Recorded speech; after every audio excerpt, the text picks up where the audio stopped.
Hi folks, back to oil painting. 7.5 inches by 11, half a sheet, an imperial sheet of 15 by 11. Although the finished picture size would be slightly less than that, about half inch less. Right, well let's, what should we do? We, do another rocky scene. Bit of wild water around a rock, bit off centre. A smaller one here. Okay, that's all we need. Right, some rough sky. Got one of these lovely Pro Art Series 22 hog varnish. They are lovely, lovely brushes. They do wear out, but they're not that expensive for what they do. Okay, so we've got some linseed oil, we've got cabin yellow, cabin red, ultramarine, some burnt sienna. Let's have some Payne's grey, Payne's grey. That mixes beautifully with well, all colours really. This colour, as I've mentioned before, it's stayed around it, but it's so oily. You know, it's you're almost painting with the stained oil rather than the actual pigment. Cadmium yellow, pale, and yellow ochre, my usual palette. Right, I've got a bit of viridian on there, might or might not use that. Let's get a bit of a sky going. Oil and a blue, load of red, ultramarine. I have plenty of oil on there, so that will, the oil on the paper will lubricate everything. The red won't show up against that. Get off. Against the background. It's a burnt sienna acrylic mixed with some PVA glue as a primer. Alright, let's get a horizon in. Bit of white, bit of blue, bit of Payne's grey. See what that does. That's a nice sea colour, isn't it? Get a horizon, turn some paint over.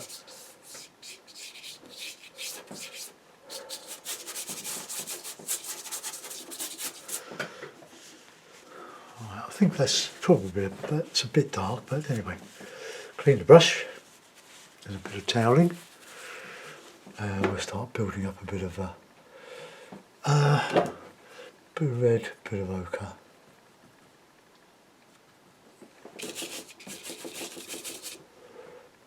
Bit more red in there, a bit more ochre.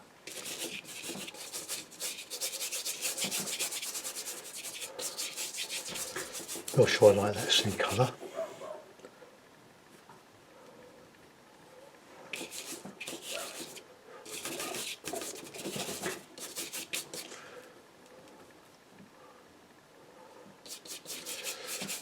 My neighbour's demolishing a large shed in his garden, so he'll be banging, that's where it's coming from.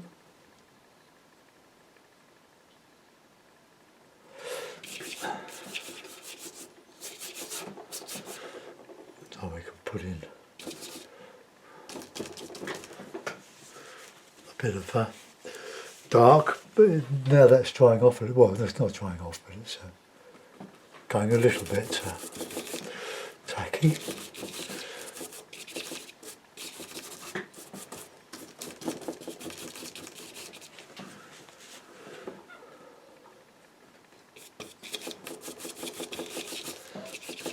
Bit of blue, just work away until you've got something that you like. That's my advice. Right, that.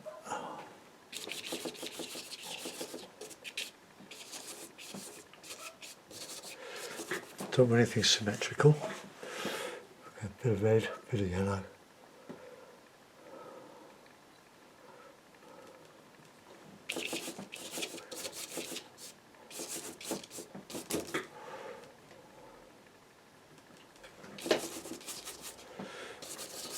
I don't aim for realism, I'm sort of abstracting here really.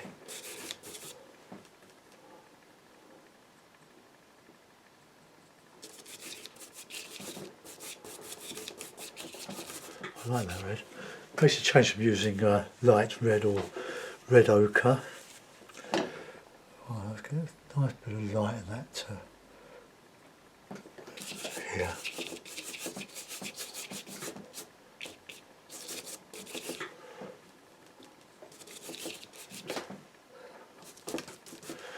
Oh, well that's alright, that seems to be okay.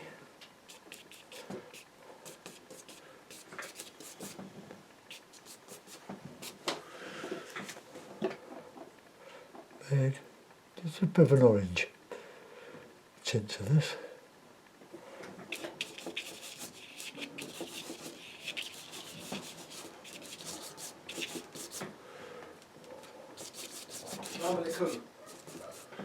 Come up, Phil. My son. Come up. My son's arrived.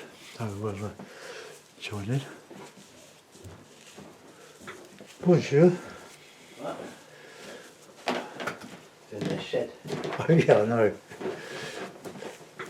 What's down? Probably Paul fell through the roof as he climbed on it to take it down. Sorry about this, folks. How was that? That's all right.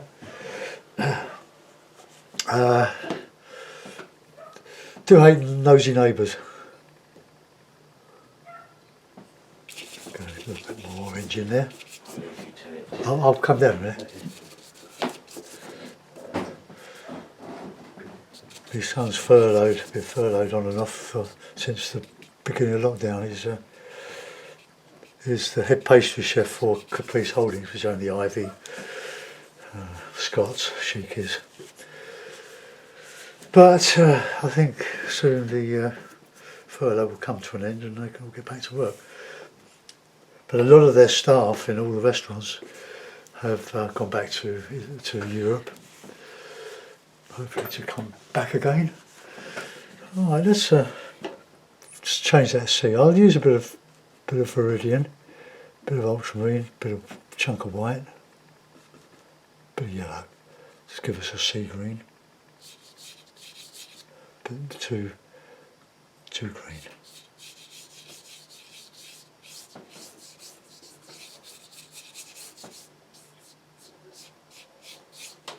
It's not a bad colour, is it? Not a great colour. Right, let's just soften the horizon. I used to put masking tape across, and because you got a stark line of demarcation, and it just wasn't right. It just did not look right. Then you learn that, well, no, it won't look right. It might be accurate, but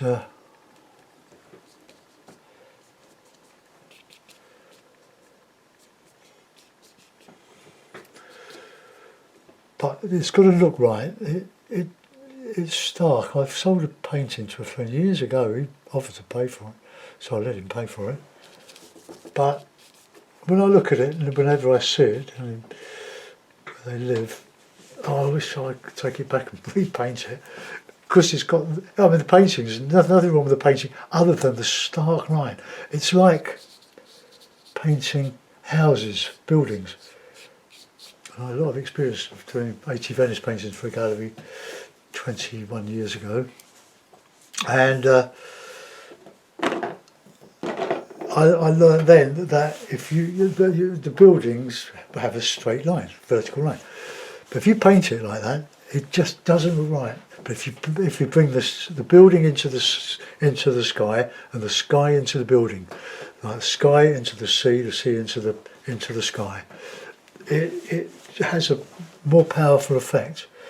Right, okay, we're going to add to that. So we want some of that colour going on the sea. A bit of a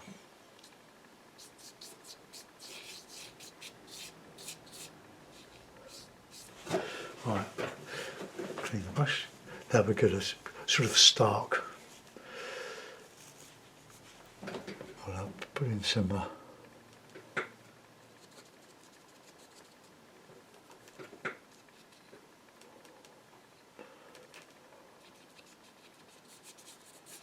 let's get this stuff in.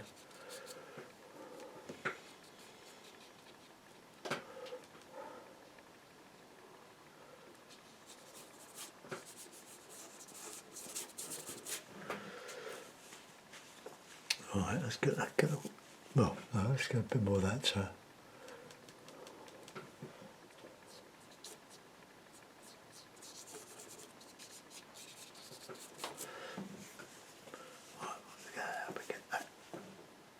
Look at that horrible Payne's grey.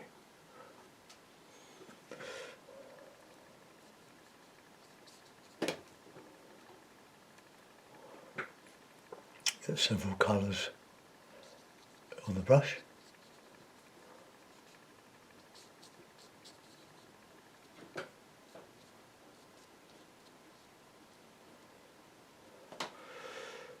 And my son's been helping to build a small patio for a friend.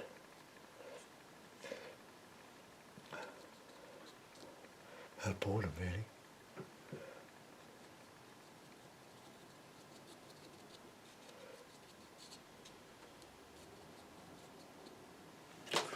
Okay, well, it'll be on. But let's work on that now. So we get some grey colour.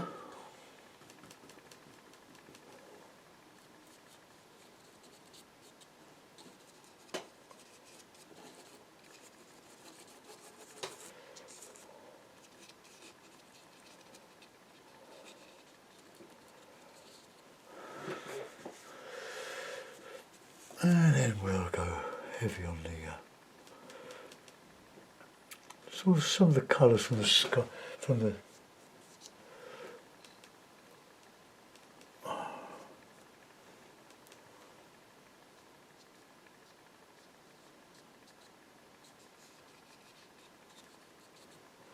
just a light touch. Right, get the grey.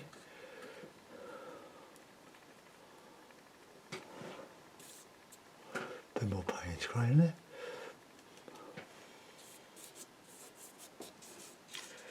There's more greys, grey greens than white. I like that. We can throw loads of white to it. It just doesn't look right. It's just highlights of white. So we're going to yellow and the orange. We have an orange.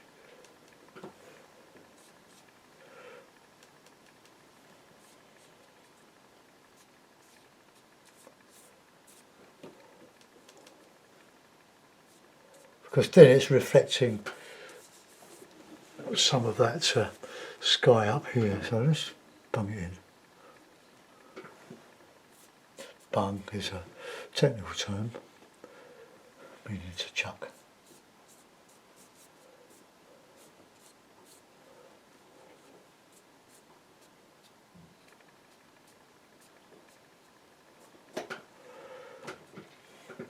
Now, I'm not living near the coast. I don't.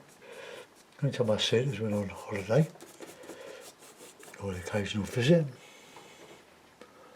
So I have to make this up based on memory. But if you do these things quickly, it stops you fiddling around too much and ruining it.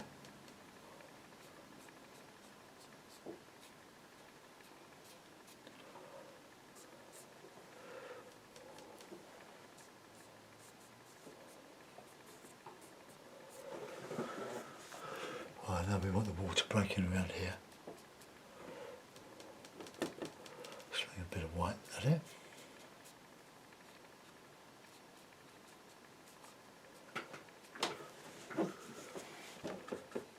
Oops, didn't want burnt, but I haven't burnt sienna. The Payne's grey.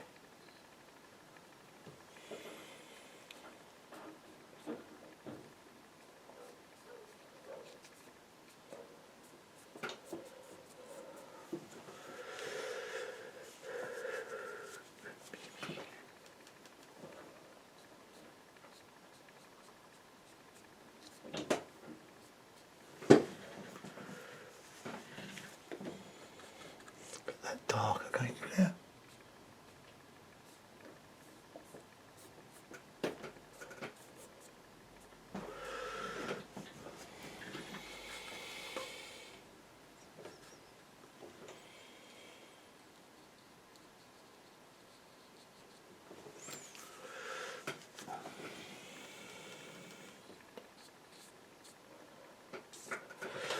Okay, well I think we'll nearly done.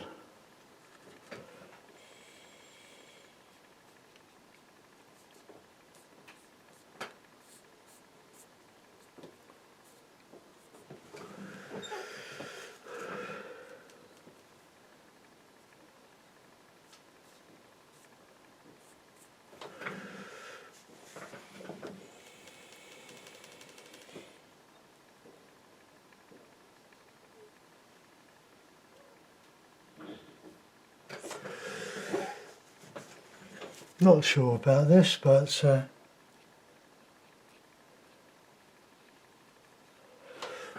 that breaking wave.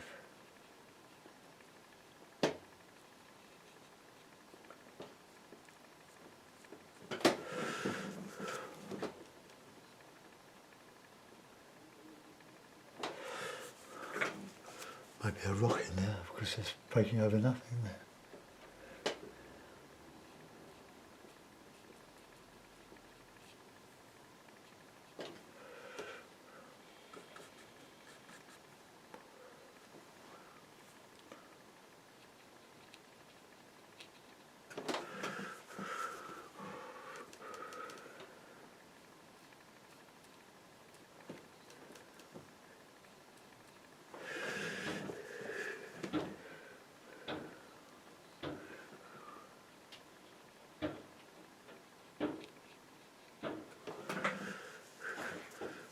Okay, that's a focal point, and let's put in a mount.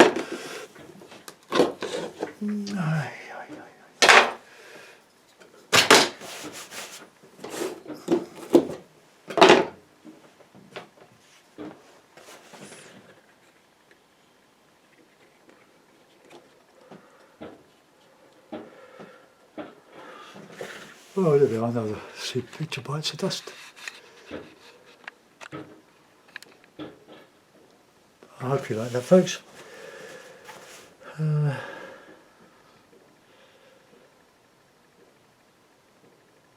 Yes, we'll get that uploaded. Set that down a little bit there. Right, goodbye.